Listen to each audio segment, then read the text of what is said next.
So good morning, and thank you all for being here today. My name is Peter Iwanowitz, and I'm the Executive Director of Environmental Advocates NY. It's my pleasure to be here as part of our statewide campaign calling on people and pushing for passage of Proposal 2, which is about environmental rights. When approved by voters, this proposal will amend the state constitution to add these 15 eloquent words to our Bill of Rights. And here they are. Each person shall have a right to clean air,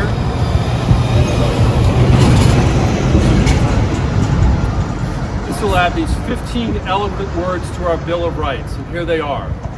Each person shall have a right to clean air, clean water, and a healthful environment. I'm happy to be here with state and local leaders and advocates that have been part of this journey that began just about 5 years ago here in the Capital Region. We would not be here today with millions of New Yorkers across the state casting votes early and by mail and heading to the polls on Tuesday this election season without the hard work, the support, and really importantly, the votes of state legislators who have then allowed this constitutional amendment to be presented to voters. And there are so many advocates, and I'm glad so many of them here today with us. We're going to hear from several representatives about their votes on these bills that got us here and their support in local offices. So let me first call to the podium a great champion of the environment, my representative in the state Senate, Neil Breslin. Neil? Thank you very much, Peter. And to me, our vote on Tuesday is an easy one. I don't feel any pressure to look at somebody and say, do you want clean air and clean water? To me, it answers the question for itself. I want all people to have it. For my generation, for our children, for our grandchildren. When I think of our area, Lake George, Lake Placid, Lake Champlain, and on and on and on, we must be the people that stand together, vote on Tuesday, but then make it happen. Make sure that everyone on an equal basis, all neighborhoods, have clean air and clean water. There's nothing more to say. Thank you very much.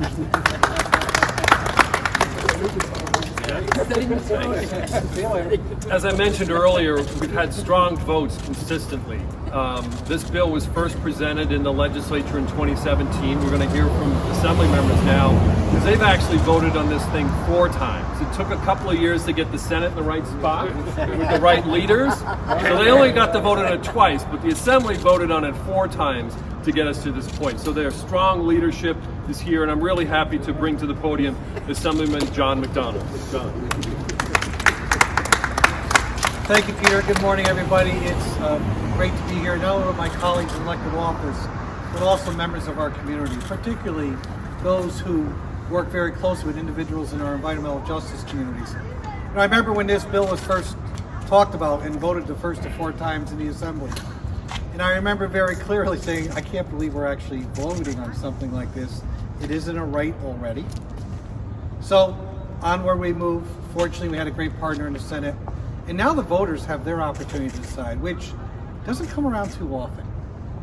And I just want to leave a message with many of them. You know, I've been very blessed for the last 9 years, almost 10, to represent the 5 cities here in the Capital Region, up and down the Hudson River. Throughout those areas, there are environmental justice zones on both sides of the river. In many communities that really were dealt a raw deal 30, 40, 50 years ago. And we have spent a lot of time and energy trying to fix those issues.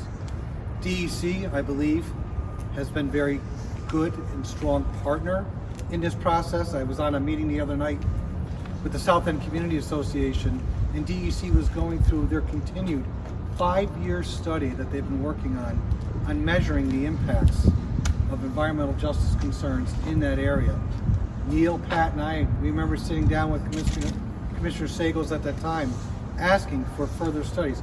But we shouldn't have to go through that. We really shouldn't. And this legislation, this amendment, will provide that opportunity up front to address and prevent these problems from happening again, particularly to those disadvantaged communities. So I'm glad to be here with my colleagues, and I thank Peter and his organization and all the different partners in the environmental world for their great leadership as well. Thank you.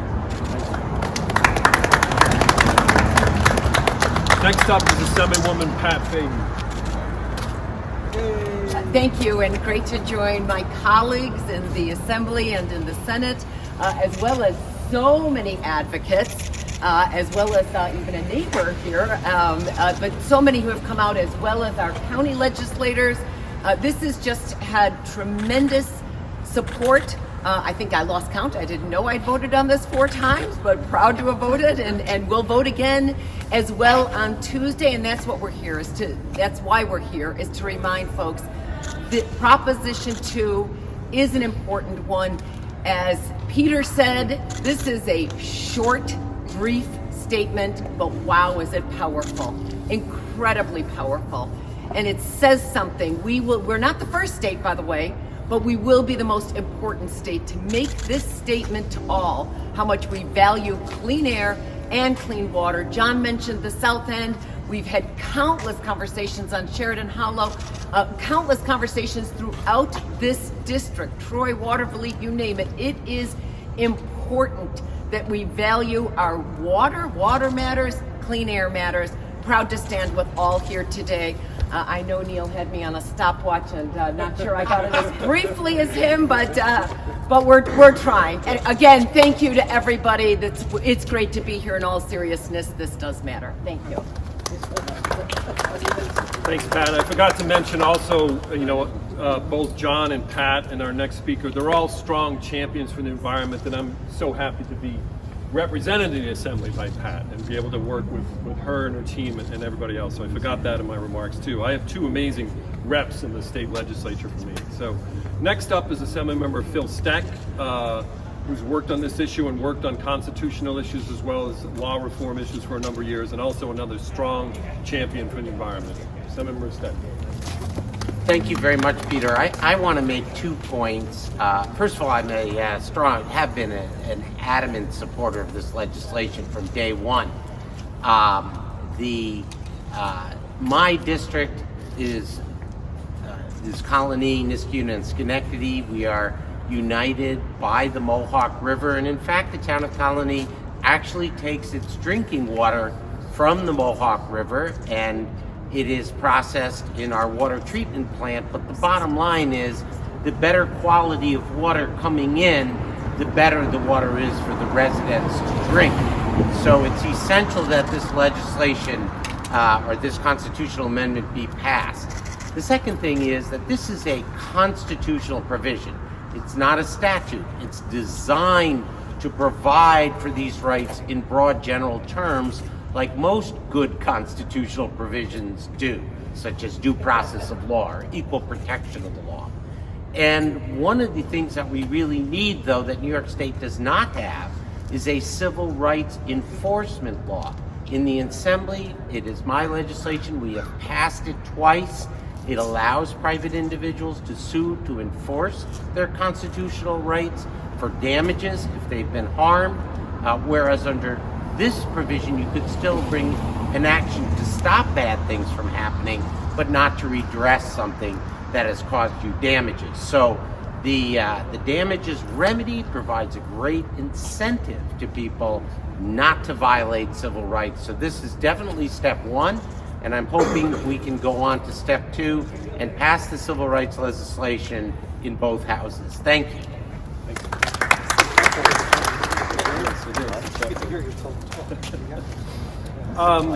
As I mentioned, we have state and local leaders here today, and it's really important to hear the expression of the legislators in the state who have voted for this wonderful bill that presented it now to the voters. But we also don't get there without the input and engagement of local leaders. And I want to now call up Albany County Legislature Chairman Andrew Joyce for his remarks. They've weighed in on this issue as a legislature, and it's really glad to have you here today. Hey, good morning, everyone. As Peter had mentioned, in January, the Albany County Legislature issued a proclamation at the urging of Albany County Legislator Joe O'Brien, calling for a green amendment and calling on our team in the state legislature to take action on this issue. In the county legislature, we do like to issue proclamations, but this is an important measure for us to talk about. We are in the midst of a climate emergency right now. Future generations are going to look back on what we're doing now, take action on the environment, and they're going to judge us by our actions. So it's always great to team up with the environmental advocates and our team on the state legislature to take action on these important issues. We're proud to be here with you today. Thank you.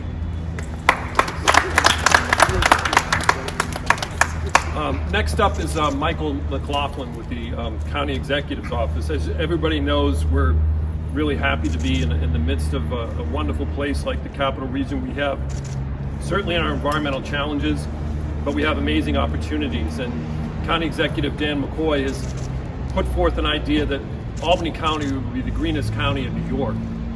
That's clearly music to environmentalist ears. And I think it's really important for the constituents of the county to understand this is the place where we live, we grow, we work, we play. So, Michael, why don't you come up and share some remarks on behalf of Dan? Thanks, everybody, and on behalf of County Executive Dan McCoy, thanks for having us. There's not too much more I can add, and Peter kind of stole my thunder with the greenest county thing. So, but I'll say this: we've worked with Peter, with our state delegation, with the chairman on a great many green initiatives over the years, starting with whether it's bomb trains or protecting the air from truck traffic in EJ communities. This is just another step. And on a personal note, and this is something I only bring up because Peter and I were talking before we started, when I was a wee lad, I guess you could say, right out of college, I started my career with a former assemblyman who's now unfortunately passed, Richard Brodsky. And he was a former chair of environmental conservation. I remember going into his files and reading his files, trying to learn from this great man and reading about this sort of thing. And so to kind of give credit where credit is due and to kind of reference what everyone here has said, this has been a long process and we are now here. So to a certain degree for me on a personal level, it's honoring him. He's now gone. I learned a great deal from him and I respect him a great deal. But, this is a hopefully not, let's seize the opportunity we have that's been a long time coming. So thank you very much. Yeah, thanks for that reminder of former legislator Rich Brodsky's sort of leadership on this issue. And I was a lot younger back then too, working with Richard.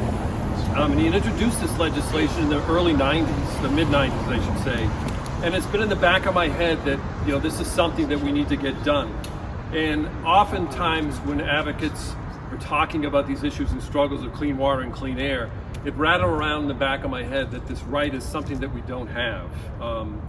And then, 5 years ago, we decided let's dust it off and go after it again. So we're going to bring up 4 advocates now just to talk briefly about what this means for their communities and why we're here today. And first up is Rosemary Rivera. She's the co-executive director of Citizen Action New York, a powerful advocacy group they've been working with statewide to combat not only the climate crisis, but also social and racial justice issues too. So, Rosemary, please. So good morning. As mentioned, I'm the co-executive director of Citizen Action of New York, an organization that has been fighting to ensure that people across the state of New York can breathe both figuratively and literally. I know firsthand how communities, especially Black, Brown, and low-income communities, are left behind. We know the statistics in terms of years of historic underfunding to communities of color that have been ignored and ultimately abused. I have watched as my family and neighbors come out of their door and they want justice, safe and healthy communities, but they can't breathe because they're sandwiched between the police officer on one corner, fear of landlords evicting them on the other, and they can't breathe because of the shame of suffocating them when they can't find a living wage job to put food on the table. But to top that all off, to now literally take the human right to breathe and fight against it because of corporate greed, if that doesn't take your breath away, I'm not sure what will. Corporate greed and racial capitalism have created the societal challenges we face.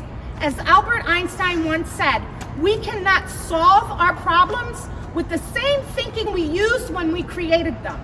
Corporations that have polluted our air and water for years have left us with this problem. But right now we have an opportunity and an obligation to change that. To understand that corporations are not our saviors, but also bad actors when they refuse to be held accountable to ensuring the most basic human right to the very essence of our lives, air and water. In most places, I expect the turnout to be low, but I'm not asking all of you to go to the ballot box and vote for a candidate. I'm asking you to go to the ballot box and vote yes for yourself, for your right to breathe clean air and drink clean water, for your right to democracy and your right to hold systems that have created our problems accountable. There are 5 statewide initiatives on the ballot, and every single one of them protects us more.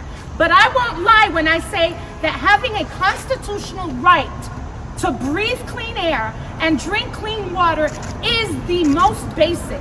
There is little that surprises me, but it still shocks my sensibilities to hear that this is something that corporations are fighting against. That there are actors looking to block us from having such a right because they are afraid it will impact their bottom line.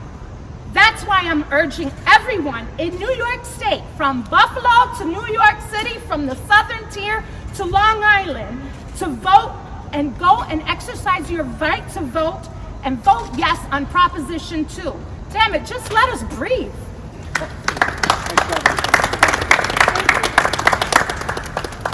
Thanks for that powerful statement there. As I mentioned at the beginning, this initiative was born here in the Capital Region. We know full well about water quality crises. What we probably don't know well is the environmental justice struggle of the south end of Albany. And it was part of those efforts that our organization was working with Citizen Action and others that sort of led to this marriage of this in the back of our heads, resurrecting Richard Brodsky's legislation on this right and a need to bring it forward. So I'm really happy to introduce you all to Teresa Rodriguez, who is Executive Director of the South End organization, A Village, who was instrumental in putting this idea together, working with us 5 years ago to get it moving in the state legislature. And I'm really happy that she's here with us to share her thoughts. Teresa, please. Thank you for this opportunity to speak.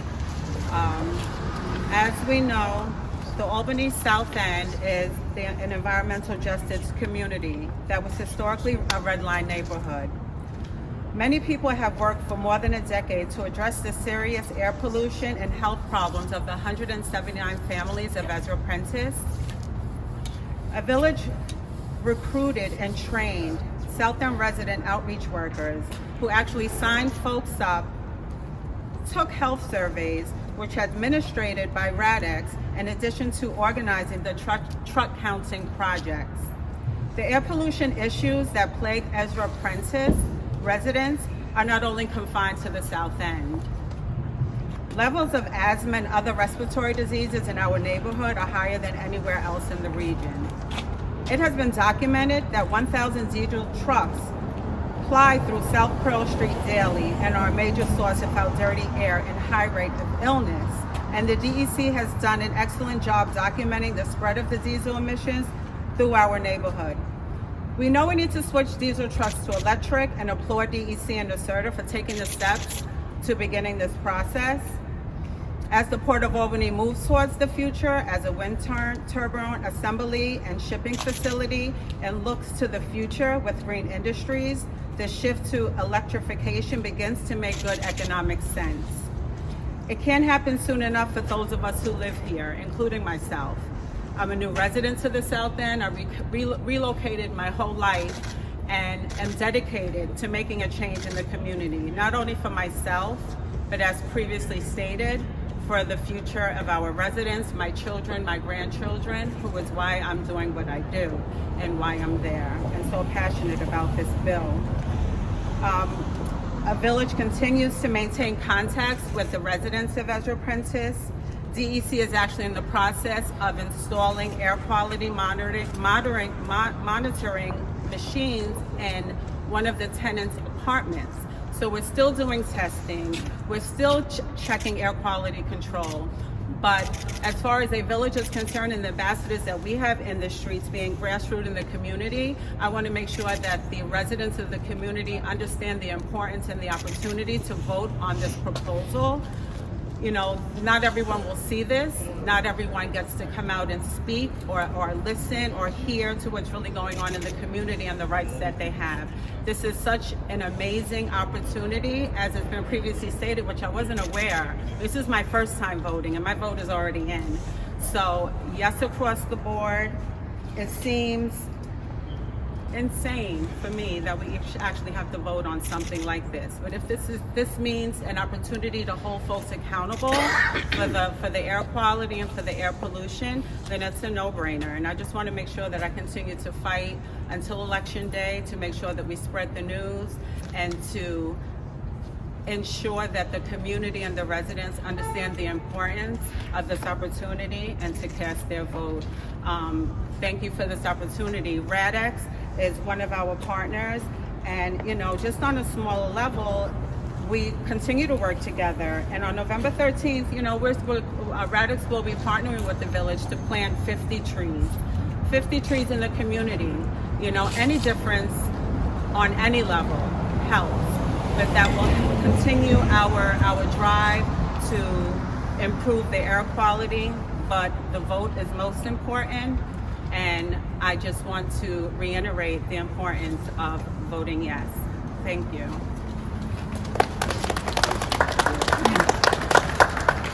Thanks, Teresa. I'm going to let you in a little secret too. I voted already too, so I know I at least got 2 votes. I was worried you said it was a tie. Yeah, that would have been tough. That would have Whoops, been tough. filled the wrong bubble. Next up is Liz Moran, who's the New York policy advocate for Earth Justice. Earth Justice is an amazing organization that works not only at the highest levels of the U.S. government, at the state government, but they're a partner for so many community groups, and they partnered with a lot of groups to lean in on the issue of the bomb trains and what was going on in the South End. So I'm really happy to have Liz Moran, their New York policy advocate, to talk this morning as well. Liz. Good morning. Thank you all for joining us today. My name is Liz Moran. I'm the New York policy advocate for Earth Justice. Earth Justice is the largest nonprofit law firm that fights for the environment in the country. We work with communities across the country to fight for actions against the climate crisis, for clean drinking water for all, clean air, and to protect our wildlife and beautiful places in this country. It is obvious that regardless of where a New Yorker lives, regardless of their zip code, their race, their class, they deserve the right to clean air and water and a healthful environment. And they deserve every tool in the toolbox to enable them to have that right. As you heard from other speakers today, there are a number of communities in the capital region that have been subjected to environmental harms, and that's impacted their health. From Hoosick Falls, New York, Petersburg, New York, the Saratoga sites in Cohoes, the South End of Albany, Sheridan Hollow, and so many others, we have seen right here in the capital region what it means to be faced with environmental pollution. These communities deserve every tool at their disposal to fight for their right for clean air and water. As others have indicated, environmental pollution disproportionately harms low-income communities and communities of color. The constitutional amendment that's been proposed offers another tool to help protect rights for those communities. So Earth Justice is proud to stand alongside our fantastic partners today and urge New Yorkers to vote yes on Proposition 2. Thank you so much.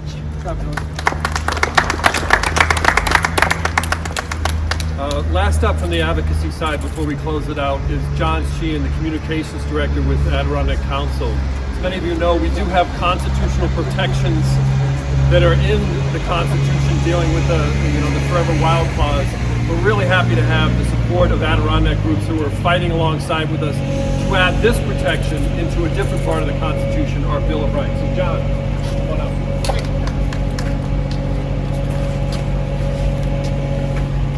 Thank you. I'm John Sheehan from the Adirondack Council. 120. I'm going to give that a second if you don't mind. ATVs, come on. They do. I'll fight it on the way. That was good.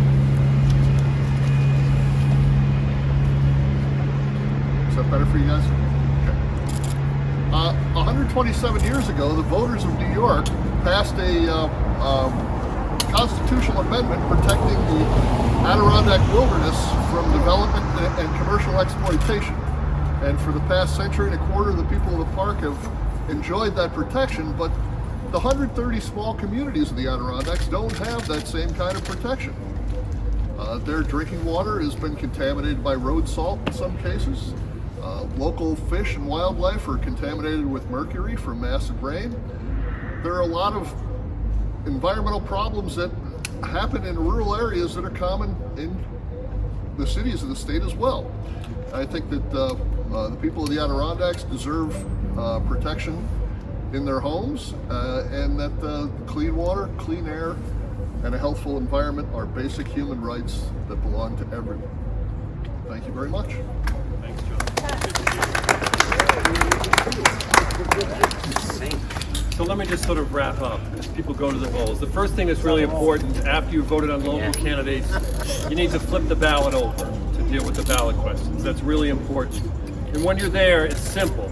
If the majority of people voting on this proposal 2 and vote yes with us, we get this right. We add the right to clean air, clean water, and a healthful environment to our Constitution.